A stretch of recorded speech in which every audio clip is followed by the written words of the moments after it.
vous avez vu la violence du discours, hein. Je veux dire, quelle est la différence avec des discours de régime totalitaire des années 30 ou 40? Quelle est la différence? Bah, je veux dire, je veux bien que c'est la démocratie, c'est le droit à la liberté d'expression, c'est le droit à tout ça, mais franchement...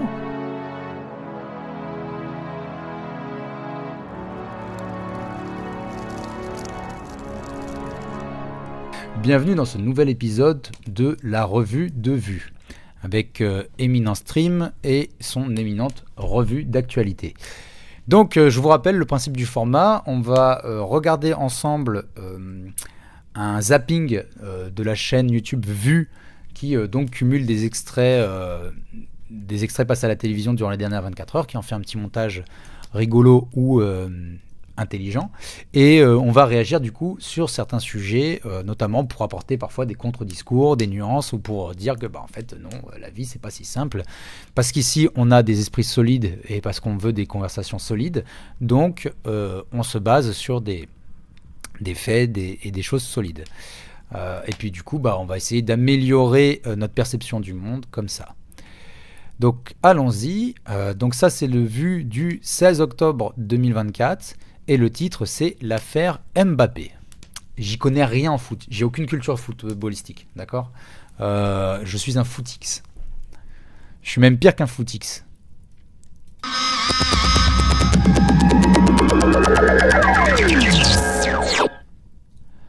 Alors oui, c'est en 1,25 pour... Kylian Mbappé dans la tourmente alors que des journaux suédois le disent accusé de viol. Le joueur du Real Madrid dénonce une fake news et met en cause le PSG avec lequel il est en litige. Son nom est sorti dans la presse suédoise, point. Pour l'instant, juridiquement, il n'y a rien. Il y a eu plusieurs éléments. On va revenir bien sûr sur l'affaire là qui le touche aujourd'hui, mais il y a eu plusieurs étapes. Il y a eu pour moi, la première étape, c'est Naël. Oui. Ouais. Quand il a réagi sur Naël, le petit ange. Là, c'est déclencheur. Ensuite, il y a eu... Ah, mais il est où le rapport?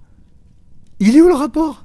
Là, il est pas en train de faire un truc en disant il y a eu quand même une première plainte, ou il y a eu quand même des rumeurs. Non, il est en train de dire il a défendu Naël. Il a défendu un jeune homme qui s'est fait tirer dessus à bout portant alors que le policier en question n'était pas en danger, l'enquête l'a prouvé. C'est quoi le rapport en fait? C'est quoi le rapport? Et c'est vraiment, touche pas à mon poste, c'est une émission, elle est insultante pour ses spectateurs. Elle est insultante pour ceux qui le regardent. C'est terrible. Là, franchement, je suis choqué.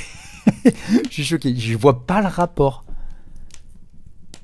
Il y a eu cet été, quand il a pris position lors des élections, et qu'il a pris position plusieurs fois, là encore, ça a été compliqué. Ensuite...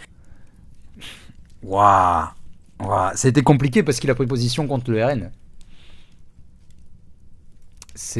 Enfin, je veux dire, ouais. Il y a des pays, alors j'ai vu ça récemment dans la Belgique francophone, l'extrême droite n'a pas de droit de parole dans les médias. Il y a un cordon sanitaire. Et on va me dire, oui, mais tous les avis ont le droit de s'exprimer et tout. Bah ouais, mais sauf que si t'as un avis qui, une fois au pouvoir, est du genre à faire taire ses opposants, bah non en fait. Parce que, en gros, c'est difficile d'inviter dans un jeu des gens qui, une fois qu'ils ont la main sur les règles, ils changent tout et puis ils s'imposent et puis ils ne respectent pas les règles qui leur ont permis de rentrer dans le jeu. Donc ouais, non, c'est... Non, puis bon. Et puis en vrai, en fait, ouais, faut la laisser parler l'extrême droite parce que des fois, elle s'empêtre elle-même dans ses contradictions, c'est assez rigolo, quoi. Bon, après, les gens, voilà, l'extrême droite, c'est entièrement basé sur l'émotion, il n'y a rien de rationnel, il n'y a rien d'intelligent, il n'y a rien de... Tous les arguments de tous les partis d'extrême droite sont démontables. Mais ils sont démontables si tu prends le temps et que tu as un esprit solide pour accepter ça. Si tu es du genre à vouloir de la facilité, de la simplicité et en gros du prêt à consommer en politique, bah ouais, l'extrême droite c'est vraiment le produit le plus... celui qui a le moins de saveur, quoi. Celui qui a le moins de saveur. Parce que tu sais tout de suite que ça va être amer. Et ça sera toujours amer. Il y a eu l'affaire du Paris Saint-Germain, forcément. Voilà, pour les gens, il y a eu pour beaucoup de gens, c'était un manque de loyauté envers le Paris Saint-Germain. Ensuite, donc, il y a eu l'équipe de France, où ça se passait mal en équipe de France. Mais c'est un présentateur télé ou c'est l'avocat de... C'est le procureur? C'est un peu... C'est terrible. Hein. Magnifique, c'est rire. Ne pas se laisser divertir, une façon de couper court à ce que le clan Mbappé considère comme une fausse information. Pour eux, l'affaire se joue derrière ces murs, à la Ligue de football professionnel. Un litige à 55 millions. Le prix de la séparation entre le PSG et son ancienne star. Car Kylian Mbappé estime avoir marqué sans être complètement payé. Le club lui devrait 3 mois de salaire et différentes primes. Comme on a su que par le passé, il y avait eu une fameuse armée numérique, c'est un article de Mediapart qui l'avait révélé, qui avait pour mission de s'en prendre aux gens que le PSG considérait comme nuisibles ou bien qu'il voulait affaiblir, ce qui était le cas de Kylian Mbappé à ce moment-là. C'est quelque chose qui peut sembler concevable, en tout cas du point de vue du joueur. Attends, t'es en train de me dire que le Paris Saint-Germain, ils avaient une équipe dont le rôle était d'abîmer la réputation de gens que le PSG considérait comme nuisibles? C'est quoi ça comme méthode? C'est quoi ce truc-là? C'est du délire, hein. C'est une théorie du complot ou bah non, puisque apparemment Mediapart l'a montré, mais c'est fou. C'est avec ça, c'est ça ce qu'ils font le PSG avec l'argent du Qatar. C'est ça qu'ils font le PSG avec l'argent de vos billets d'entrée et des t-shirts que vous achetez à la boutique. Il fait ça de son argent, le PSG. Putain, c'est moche quand même, hein. C'est moche. Et il est beau l'esprit sportif. Oh putain, le foot, mais c'est vraiment... le foot, c'est vraiment un monde de mafieux, hein. Il n'est jamais seul. Il n'est jamais exposé à se retrouver dans une situation où il y aurait pour lui une prise de risque. Au vu de ce budget, digne des gouvernements socialistes, mais oui, je me demande... Alors, avant qu'on passe à Ciotti, là, parce que je l'ai vu en vrai une fois dans la rue, il sortait d'un magasin de fringues pour hommes, de costumes, là, il est tout petit. Il est tout petit. Et bon, faut pas tacler sur le physique, mais moi, ça quand même, ça me tue, hein.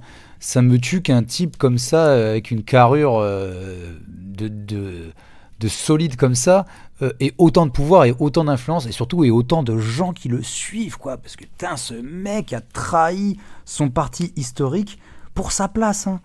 Pour sa place, hein. Si vous connaissez aussi la chaîne Trouble Fait avait fait une vidéo justement sur la trahison de Ciotti et son ralliement au RN. Et il avait montré dans un article que des proches de Ciotti eux-mêmes disaient que en fait, il a fait ce ralliement uniquement pour pas perdre sa place à l'Assemblée. Uniquement pour ça. Parce que comme il était questeur à l'Assemblée, ce type, il a un chauffeur, il a un maître d'hôtel, il a je sais pas combien de privilèges. Ce type-là, qui vous dit qu'il faut travailler jusqu'à 67 ans, qui vous dit qu'il faut renvoyer chez eux des migrants qui font des métiers ultra compliqués que personne ne veut faire, qui vivent dans des conditions déplorables. Ce mec-là a trahi son parti historique héritier de De Gaulle pour rallier le parti historiquement héritier des Waffen, fondé par des Waffen-SS et des collaborationnistes. Pour garder, une fois encore, sa place de questeur et les privilèges payés par nos impôts. Mais ce type-là, mais il y a encore des gens qui le soutiennent. Il y a encore... C'est... Mais c'est... Je veux dire... Je sais pas, en fait, ce gars-là, s'il n'est pas élu, il sait rien faire. Ce mec-là, c'est véritablement Don Salluste dans La Folie des Grandeurs. S'il perd son poste d'élu, il sait rien faire de ses 10 doigts. C'est un truc de fou. Je veux dire, mais à quel niveau d'addiction à l'argent faut être pour se dire mais je ne veux pas retourner à une vie où je dois gagner mon argent par mon activité. C'est fou quand même. Alors là, je vois qu'il y a des questions dans le chat sur des lectures que j'aurais eues. Je vais répondre à vos questions après cette capsule-là, parce que après cette capsule-là, on va parler de Bernanos, du journal d'un curé de campagne et des enfants humiliés qui sont parmi mes dernières lectures. Et à ce moment-là, je répondrai à vos questions. Donc si jamais vous tombez sur cette vidéo en rediffusion sur YouTube et que le sujet vous intéresse, abonnez-vous à Eminence Stream et vous le verrez dans les prochaines vidéos. Donc voilà, on en était donc à Éric Ciotti. C'est insupportable ce mec. Ce mec-là est insupportable. C'est la quintessence de tout ce qui est détestable dans notre système actuel. Si vous n'êtes pas devenu le Premier ministre rêvé du nouveau Front populaire. Et il est content. Il est content, il a son petit sourire, là, il a son petit sourire, son petit tacle. Oh, bah tiens, on va en parler pendant pendant au moins 2 jours, là, dans les réunions du groupe. Je sais pas quel resto qui sera encore payé avec nos impôts. Regarde, ce type-là, ça fait 40 ans qu'il vit sur... alors, vous savez, hein, les critiques qu'on fait à Mélenchon ou à des mecs de gauche, etc., en disant que ça fait 40 ans, 50 ans qu'ils vivent sur les deniers publics, la même, hein. La même, sauf que lui, il est toujours dans le camp des gagnants. Il est toujours dans le camp de ceux qui ont gagné, alors qu'ils font pas grand-chose, tu vois. Putain, Mélenchon, il s'est battu quand même, hein.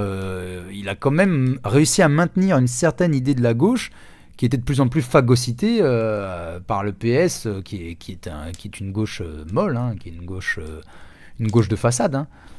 Mais voilà, enfin, je veux dire, ils ont le même temps de carrière quasiment, mais ce gars-là, qu'est-ce qu'il a fait ce gars-là?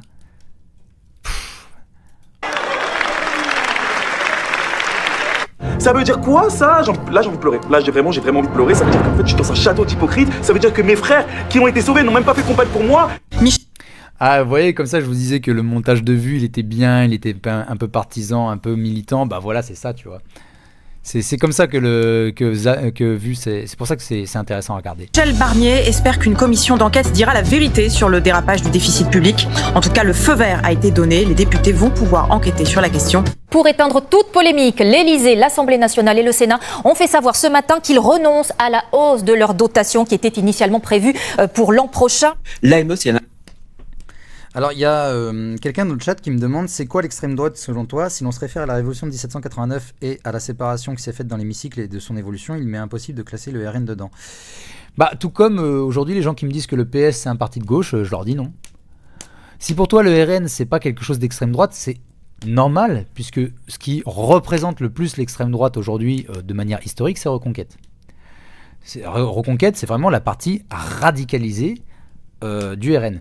Sauf que le RN a bien compris que pour pouvoir gagner des élections, pour pouvoir gagner des sièges, pour pouvoir se rapprocher du pouvoir, il fallait avoir l'air au moins aussi présentable que le PS ou les Républicains.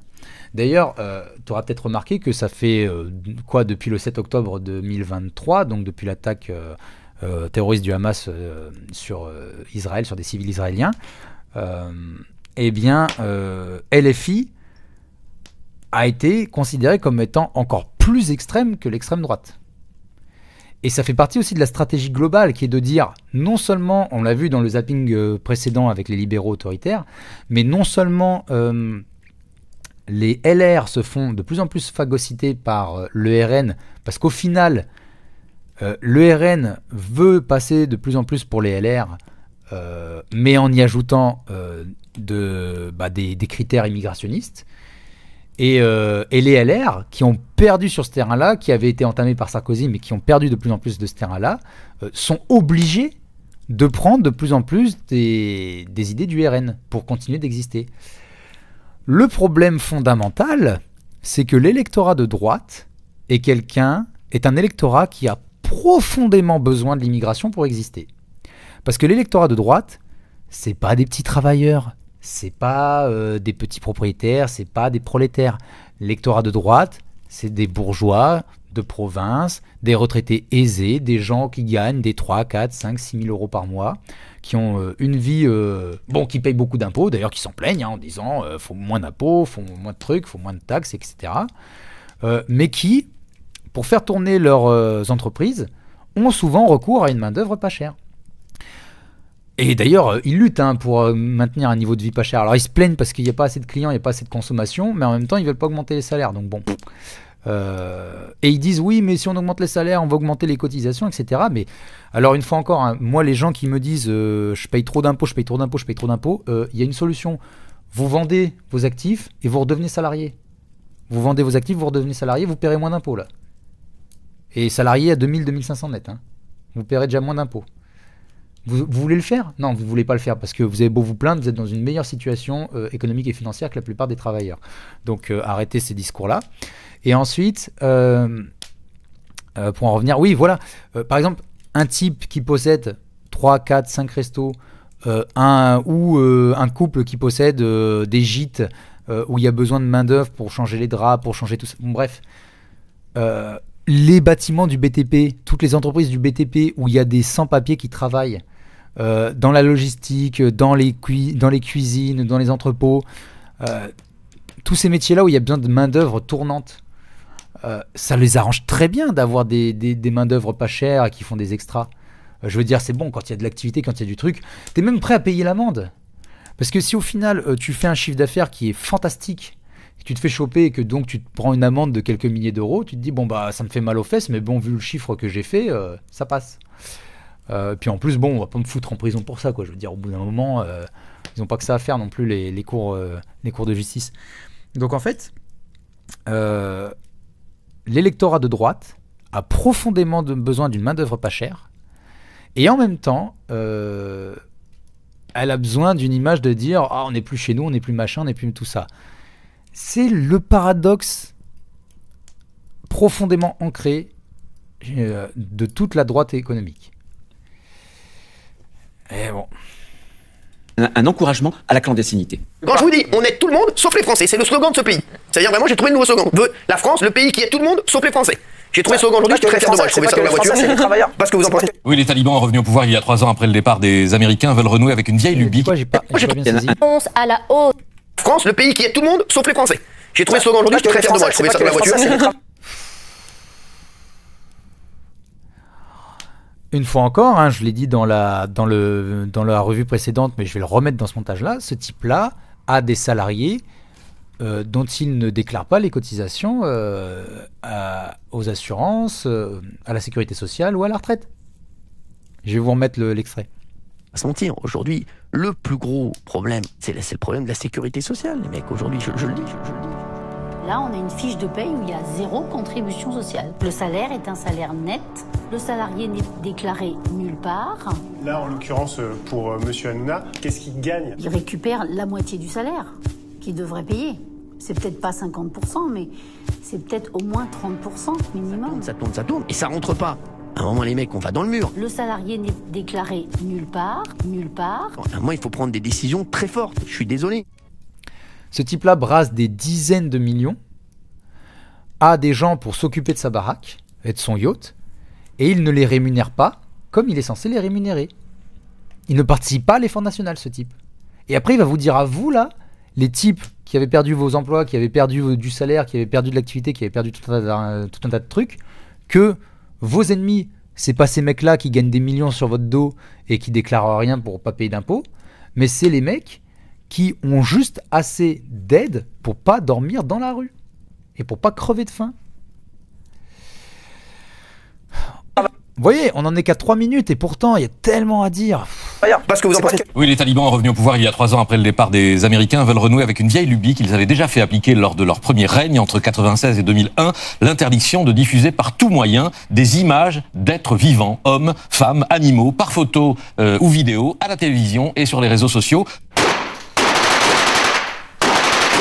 Savez-vous? Mais faut pas croire, hein, moi je suis persuadé que les dirigeants talibans, donc eux qui font les relations internationales, qui sont au sommet de la chaîne, vous inquiétez pas qu'ils ont des privilèges de fou. Hein. Mais, enfin,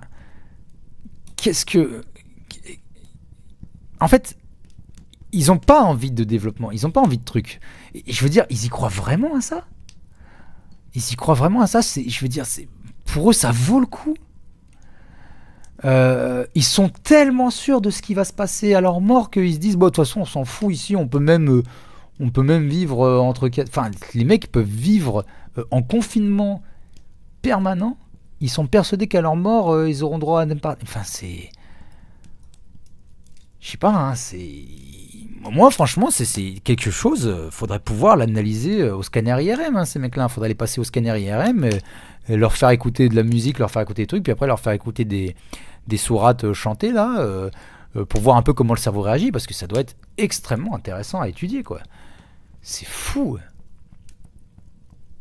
Combien d'Afghans ont été visés par des OQTF en France l'an dernier?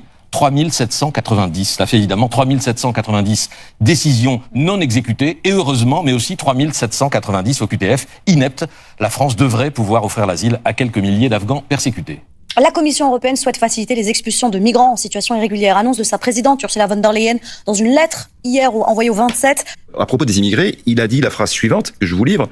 Ces gens sont des animaux. Je libérerai notre pays de cette invasion migratoire massive de meurtriers, violeurs, criminels, trafiquants de drogue, voyous et membres de gangs vicieux. Ils vont entrer dans votre cuisine et ils vous couperont la gorge. Mais vous avez vu, hein, vous avez vu la violence du discours, hein. Je veux dire, quelle est la différence avec des discours de régime totalitaire des années 30 ou 40 ? Quelle est la différence ? Bah, je veux dire, je veux bien que c'est la démocratie, c'est le droit à la liberté d'expression, c'est le droit à tout ça, mais franchement, même vous là qui êtes profondément de droite, qui êtes profondément pour la propriété privée, pour le libéralisme, l'échange, tout ça, vous avez envie d'avoir un type comme ça à la tête de votre pays ?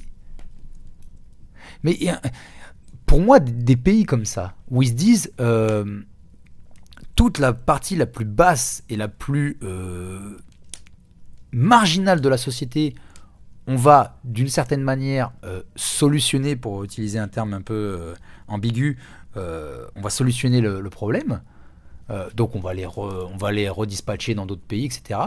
Une fois qu'ils seront partis, ces gens-là, qui représentent quoi ? Allez, 1% de la population en question, 1% de la population du pays. Est-ce que tu crois vraiment que ça va améliorer le niveau de vie des 98% autres ? Parce que le dernier pourcent, évidemment, c'est les ultra-riches qui ont besoin de rien, hein, qui ont déjà tout. Hein. Ça va rien changer, en fait. Ça va rien changer. Mais je sais pas, moi, je trouve ça dangereux. Enfin, ce type-là, moi, je trouve ça dangereux. Je trouve ça dangereux. Alors on peut dire oui, mais c'est pas la bien-pensance, donc ça te plaît pas. Non mais attendez, entre la bien-pensance et... Enfin je veux dire, il y a quand même un peu plus travaillé comme discours, non ? Tu peux très bien avoir un discours entre guillemets qui est dur, mais tu commences pas à parler, à dire des gens que c'est des animaux. Invasion migratoire massive de meurtriers, violeurs, criminels. Mais alors une fois encore, t'auras solutionné toutes ces personnes-là. Si il y a encore des meurtriers, des violeurs et des criminels dans ton pays, tu vas faire quoi ? Des gens qui sont bien blancs, bien de chez toi, bien de ton pays, bien descendants des premiers colons, bien arrivés du Mayflower. Ces gens-là qui sont des violeurs, des criminels et des assassins, tu vas en faire quoi ? Tu vas les abattre ? Et alors après, pareil, hein, trafiquant de drogue. Bah ouais, dans le marché de la drogue, il y a deux rôles principaux. Il y a celui qui distribue et il y a celui qui consomme. Moi, j'aimerais bien voir, hein, dans les soirées de P. Diddy, là, j'imagine qu'il n'y avait pas que du Fanta et des parts de pizza. Hein. Il n'y avait pas que de l'huile pour bébé, hein, j'imagine aussi. Hein. Je suis sûr que ce mec-là a dû être dans des soirées où ça se droguait à fond. À fond. Enfin... Et ce type-là va se retrouver à la tête de la première puissance du monde. Enfin, je veux dire, on peut avoir peur du régime chinois, on peut avoir peur de Vladimir Poutine, mais putain, ce mec, je sais pas, même les républicains, vous méritez mieux quand même. Hein. Vous méritez mieux. Ils vous couperont la gorge. Il faut sauver ce pays, c'est clair et net. Si on ne le fait pas, on va avoir une guerre, c'est sûr. Soit une guerre civile, soit une troisième guerre mondiale. Un joint, il a le goût du sang. Il a le goût des larmes. Soyons clairs. Aucune partie à un conflit armé n'est au-dessus du droit humanitaire international. D'un côté, Antonio Gutiérrez, qui accuse régulièrement Israël de violer le droit international, que ce soit en Palestine ou au Liban. De l'autre... Alors, pour ceux que ça intéresse, je ferai une capsule sur cet extrait de vidéo où les débatteurs se demandent si l'ONU a une quelconque utilité, hein, vu l'état actuel du monde. Et vous verrez que c'est assez intéressant parce qu'on parlera du Bervédrine, on parlera de la communauté internationale, on parlera de tous ces sujets-là dans une autre capsule que je ferai, je pense, ce week-end. Donc, de toute façon, je vous tiendrai au courant sur les onglets communauté. Mais ouais, c'est assez intéressant parce que du coup, moi, j'avais fait un podcast il y a 2 ans sur les organisations internationales. Et ce qu'on va entendre dans la capsule que je vais faire, je le disais déjà il y a 2 ans en résumant le chapitre d'un livre sur le pouvoir. Donc abonnez-vous et puis vous découvrirez de quoi il s'agit. L'autre, Benjamin Netanyahou, qui accuse l'ONU d'être, je cite, une maison des ténèbres anti-israélienne, un bourbier de bile antisémite. Monsieur Netanyahou ne doit pas oublier que son pays a été créé par une décision de l'ONU. Le Premier ministre israélien a répondu à Emmanuel Macron. Il affirme que ce n'est pas l'ONU, mais la victoire lors de la guerre de 1948 qui a permis à Israël d'exister. Hier soir, ce camp de réfugiés en flammes après un bombardement. Médecins Sans Frontières says this is the 7th time the hospital compound has been hit. Sur cette vidéo vue plus de 36 millions de fois, on voit un homme prisonnier des flammes. Attention, les images sont très difficiles.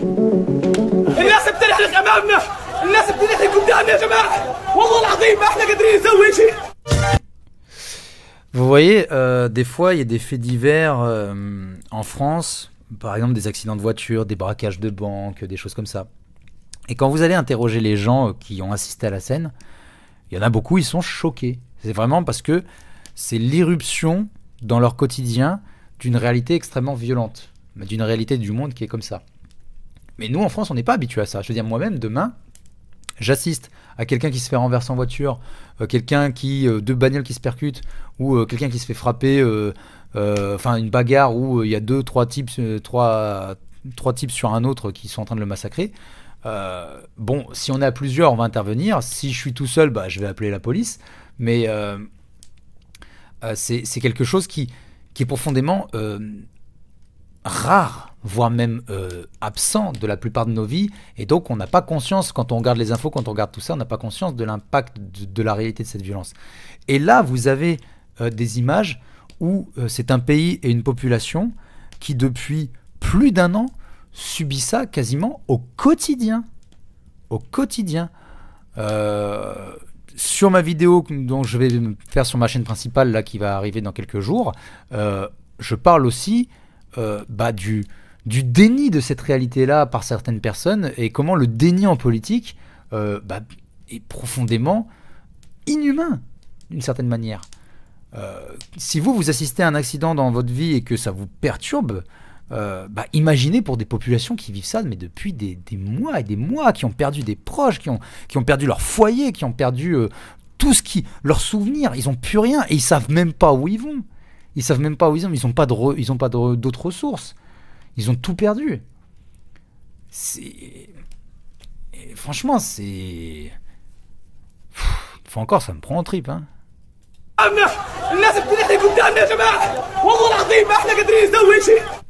Le 13 septembre 1993, c'est une poignée de main historique qui fait l'ouverture des JT pour les accords d'Oslo. Une image impensable, il y a encore quelques semaines seulement, la poignée de main entre les deux ennemis irréductibles d'hier, le Premier ministre israélien Yitzhak Rabin et le président de l'OLP Yasser Arafat. Tous les jours, il faut qu'il porte un collier pour aller au travail. Tous les matins, quand il part de la maison, il part avec son collier. Vous n'en avez pas marre des fois de faire les colliers? Si tu fais par amour, non. Pas du tout. Vous le faites par amour, vous? Ben oui.